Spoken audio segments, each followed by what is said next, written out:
स्वीटी काय वागायलीस तू? हा आता हा काय नवीन तमाशा सुरू केलायस?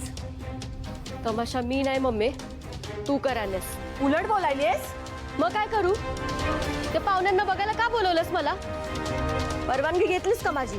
स्वीटे तू विसरायलीस ह्या घरात अजून माझीच मर्जी चालते. आणि तुला काय वाटलं मी तुझी परवानगी घेईल? गप गुमान लग्न करायचं?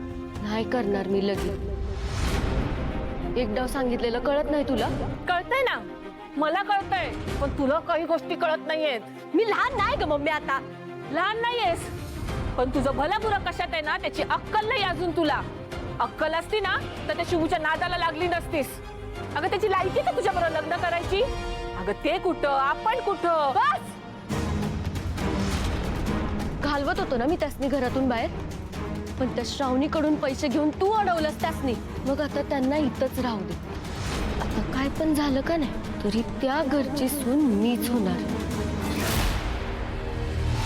त्यांनी माझा सरळ मार्गाने स्वीकार केला तर ठीक, नाहीतर वाकड्यात कसं जायचं हे मला चांगलंच ठाऊक आहे.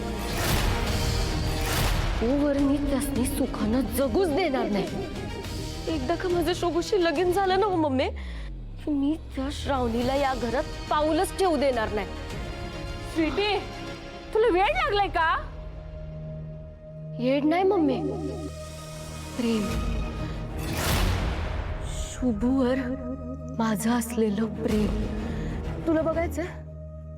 तुला बघायचंय माझं शुभूवर केवढं प्रेम आहे? तू माझ्या लग्नासाठी मंगळसूत्र केलंस ना? हा, आतापासनं मी शुभूच्या नावाचं मंगळसूत्र घालतो म्हणजे कसं विषय संपला, हाय का नाही? मंगळसूत्र